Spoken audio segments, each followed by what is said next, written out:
Hi students, today we are starting standard 9 subject science 1.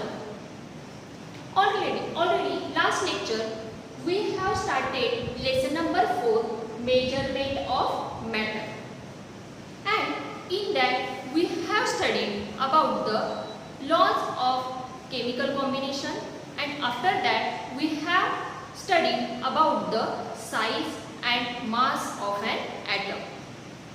Today we will see the next point, the concept of mole, and in that we will study about the Avogadro's number and the concept of the valency. Before starting the point, we will discuss about the compounds and the elements. You know that when compounds and elements takes part in chemical reaction, at that time their atoms and their molecules also react with each other. And while taking the chemical reaction, it is necessary to measure the number of atoms and the molecules. But instead of taking the number of atoms and the molecules, it is convenient to measure the quantities of that atoms and the molecules. And for that, the concept of mole is important. Now we will see what is the meaning of mole. Mole means a mole is that quantity. A mole is one type of quantity is there. A mole is that quantity of a substance whose mass in grams is equal in magnitude of the molecular mass of that substance in Daltons. It means that if we will see the example, from example you can clear here the meaning of the mole. So see this example carefully. The molecular mass of O2 is 32 U. That why the molecular mass of O2 is 32 U? Because the atomic mass of oxygen is 16. And total how many atoms are present in this oxygen molecule? 2 atoms are there. So 16 2's are 32. So the molecular mass of O2 is 32 U. It means that 32 gram of oxygen make 1 mole of oxygen. Understand it everyone? The molecular mass of O2 is 32 U here. Therefore 32 gram of oxygen make 1 mole of oxygen molecule. So if we want to find the number of moles of a substances, at that time by using this formula we can calculate the number of moles of the substance, which is denoted by the letter N. Now what is the formula is written here? Number of moles of a substance is equal to mass of substance in grams and divided by molecular mass of the substance. If we know the molecular mass of a substance and mass of a substance in a gram, at that time easily you can calculate the number of moles of the substances by using this formula. So this is about the concept of the mole. Now let us see the next point is Avogadro's number, and it is denoted by the symbol Na, capital letter N, capital letter A. It is denoted by symbol Na. Now what is the meaning of Avogadro's number? The Italian scientist Avogadro did the pioneering work related to this context. So the name given to this number as Avogadro's number. And according to the Avogadro's number, the number of molecules in 1 mole of any substance is constant. It is known as the Avogadro's number.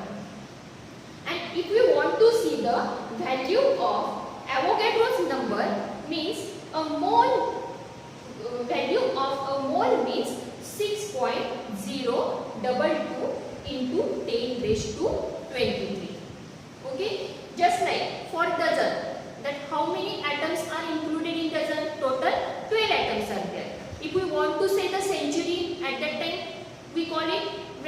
100 runs complete there, at that time we call it century. Same way, a mole means that which value is there for it? 6.022 into 10 raised to 23.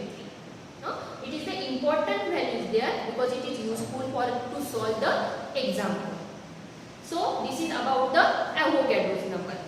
Now we will move towards our next point.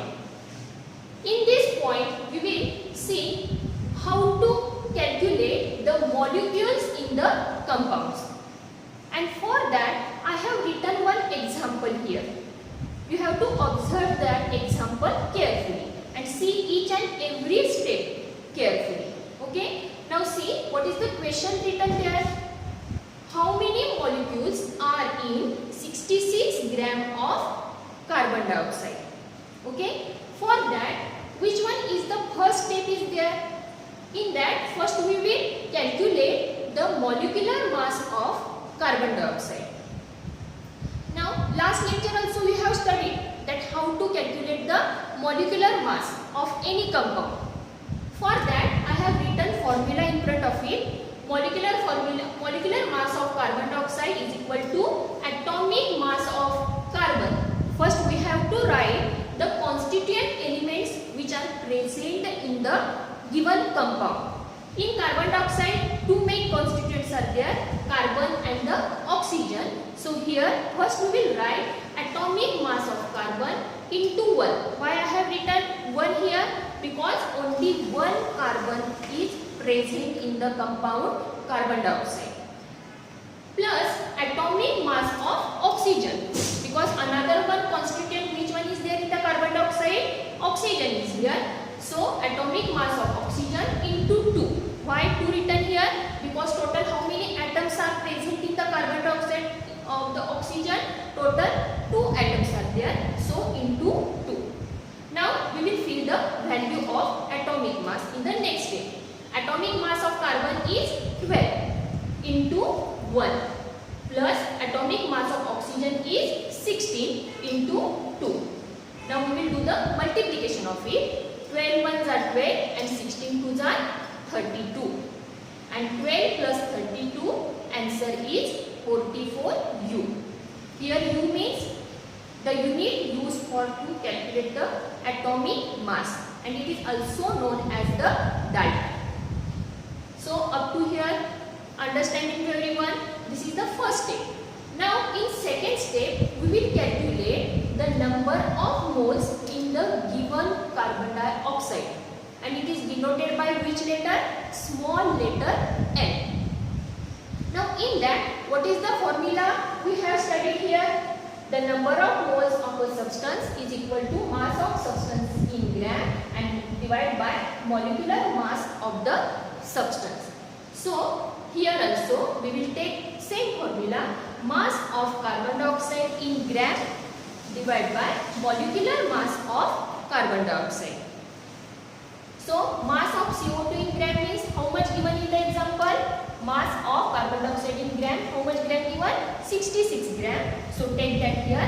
And molecular mass of carbon dioxide already we have calculated here.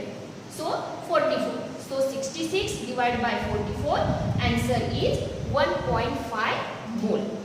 So the number of moles in the given carbon dioxide, how much is there? 1.5 mole. Now from that we will see that already we have studied that 1 mole of carbon dioxide contain how many molecules there? 6.022 into 10 raised to 23 molecules are there. So here we will see in 1.5 mole of carbon dioxide that how many molecules are present. So 1.5 mole of carbon dioxide contains 1.5 into the value of 1 mole means 6.022 into 10 raised to 23. And the answer will be the 9.033 into 10 raised to 23 molecules. So by using these 3 steps, we can calculate or we can see the how many molecules are present in any compound if it is given in a gram.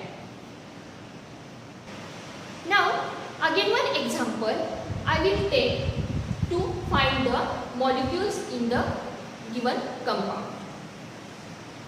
Now we will see the another one example to find out the molecules in the compound. Now give attention here. What is the another one example written here? How many molecules are in 36 gram of water? If 36 gram of water will be there at that time, how many molecules are there? About that we will do the calculation here. Now see, first step, which one is here? Molecular mass of H2. Here first we will calculate the molecular mass of H2, and for that first we will write atomic mass of hydrogen into 2. Why 2 written? Because total 2 hydrogen atoms are combined here to form the hydrogen molecule, plus atomic mass of oxygen. And how many oxygen atoms are there in the H2O? Only 1 atom is there, so into 1.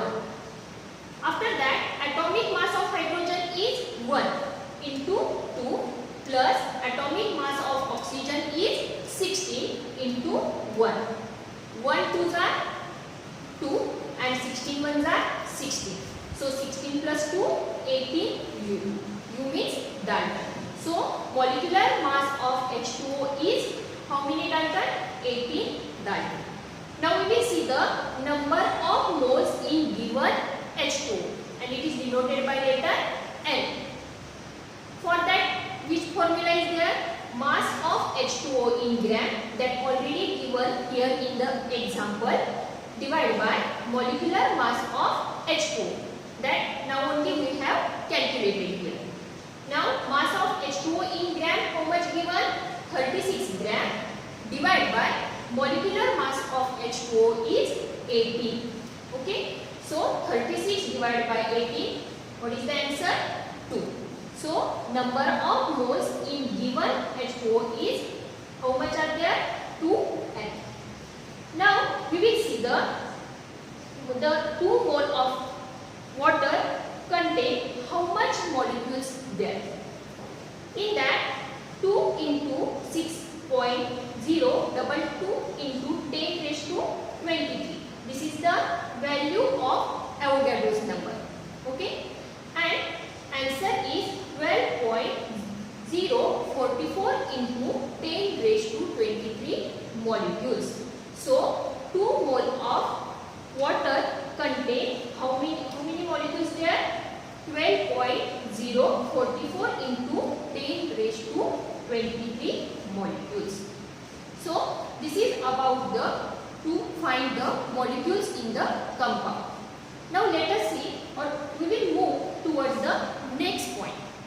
The next point name is valency. But before starting this point, I want to explain one example here. Okay, from that you can understand the what is the meaning of valency. Now see, example written on the blackboard. What is the example written here? NaCl. What is the name of this compound? Sodium chloride. Main 2 constituents are present in the sodium chloride. Which 2 constituents are there? The first one is a Na and the second one is a chlorine. And upper side of it I have written one number.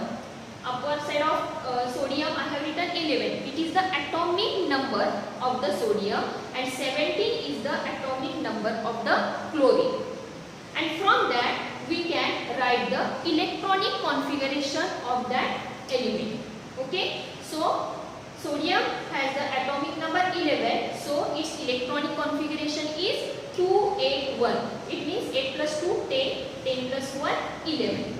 Okay, and chlorine, its atomic number is 17, so its electronic configuration is 287. It means 8 plus 2 10, 10 plus 7 7. Understood everyone? That is how to write the electronic configuration by using the atomic number. And from that we can write its valency also. The valency of sodium is 1 and chlorine also 1 here. Now if you will see this reaction, chemical reaction, then you can clear about the valency of these both elements. Now see here, sodium electronic configuration is 281 given. By giving one electron or by donating one electron to the chlorine, sodium can complete its octet. Okay, and by taking one electron from the sodium, chlorine also can complete its octet. It means by giving one electron, so I have written upon the arrow -1e. Why? Because electron is donated by the sodium and it forms which type of charge there? Positive charge upon the sodium, and it is known as the cation. One electron is given here, so positive charge is formed and its electronic configuration is now 2a. It means its octet is completed. And by taking one electron from the sodium, chlorine can complete its octet. Why? Because in the outermost shell of the chlorine, total 7 electrons are there, and by taking one electron, it can complete its octet. It means one electron is taken by the sodium. So here +1e written. One electron is taken here. So chlorine forms which type of charge here?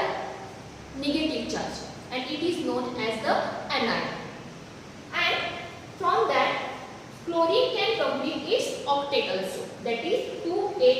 Its outer chlorine's outermost orbit. Total how many electrons are there? 8 electrons are there.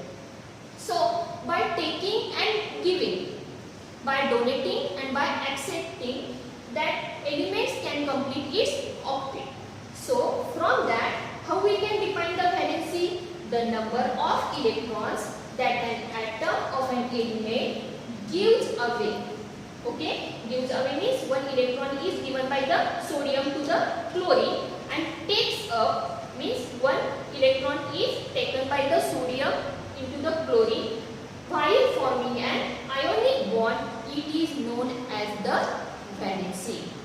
In short, we can define as valency the give and take of the electrons to form the ionic bond. It is known as the valency of that element. So understood everyone? Valency means what? Now we will move towards our next point. The next point is valence electron. Valence electron means in the outermost orbit, whatever electrons are present in the element, these are known as the valence electron of that atom. And variable valency means what? You know that. Now only we have studied here how to write the valency, but some elements have the variable valency also there. For example, iron. Iron has two valencies there. First one is a 2 and the second one is a 3. Why iron have the two valencies there? Because iron forms, when iron combines with the chlorine, it forms the two types of compounds there. Namely, FeCl2 means ferrous chloride and FeCl means ferric chloride. Just type of two compounds are formed there. So iron have the two types of variable valencies. Now see the next point about the radicals. That in radicals total 4 types are there. The first one is a basic radical, second one is a acidic radical, third one is a simple radical, and fourth one is a composite radical. Now we will see the difference in between these 4 types of the radicals. Basic radical means what? It is also known as the cationic radical. Cation means what? Having the positive charge only. Okay. So the elements which having the positive charge only, that all elements are coming in which type of radical? Basic radical. Acidic radical are also known as the anionic radical. The elements having only the negative charge. Having which type of charge? Only negative charge. These all elements are coming in which type? Acidic radical or the anionic radical. Simple difference is there. Depend upon the positive charge, these all are coming in a basic, and depend upon the negative charge. If negative charge is there, they all will come in the acidic radical. Now the third one type is a simple radical. Simple radical means it is also known as the monoatomic radical. Mono means what? Single. Means only single atom if present there. This all element will come in which type? Simple radical. Examples I have written here. But in this, both type of charges means positive charge if there and if negative charge will be there. These both type of charges are coming in a simple, but it should be in a monoatomic radical. Means only single atom should be there. Okay. And the last one type of radical is a composite radical. Composite radical means here a radical is a group of atom. Means if atoms are present in a group having positive charge or the negative charge also there, then these all examples are coming in a composite radical. For example, ClO3 minus. In this, chlorine and oxygen. It means group of atom is present in this example. NH4 means nitrogen and hydrogen combined together. So these are examples for the composite radical. So understood everyone which are the types of the radicals? Total 4 types. Acidic means having positive charge. Basic means positive charge. Acidic means negative charge. Simple means having only single atom in it, and composite means having a group of atom. Okay. Now we will move towards our last point of the lesson. Now the last point of lesson is chemical formulae of compounds. Now here by seeing the example we will see how to write the chemical formulae of the compound. Now for that you must know about the valencies of the radical. Without that you can't write the chemical formulae of the compound. Now see the first one example. Which example written here? Calcium carbonate. Now when we want to write the chemical formula of the compound, at that time first step which one is there? You have to write symbol of it. Now in last lecture we have studied that in chemistry each and every element is indicated by its symbol. So which symbol is used for the calcium? Ca, and for the carbonate CO3. Below of it, in second step you have to write the valency of it. Now what is the valency of calcium? 2, and valency of carbonate is also 2. Now if common factors are there, means both having the same valencies there, at that time these common factors cuts there. And already in previous standard you have studied that calcium takes the valency of carbonate and carbonate takes the valency of calcium. It means the chemical formula or the molecular formula of calcium carbonate is CaCO3. When we can divide the common factor? That if valency of both elements will be the same. Now another one example I have written here, ammonium phosphate. According to the rule, first we will write here what? Its symbol. For the ammonium, that which symbol is written here? NH4. And for the phosphate, which symbol is written here? PO4. Okay. Valency of NH4 is 1 and the valency of PO4 is 3. Here ammonium takes the valency of phosphate and phosphate takes the valency of ammonium. So from that, how we can write the chemical formula for the ammonium phosphate? NH4 3, NH4 3 and PO4 1. So from this example you can write the chemical formulae of the different compounds.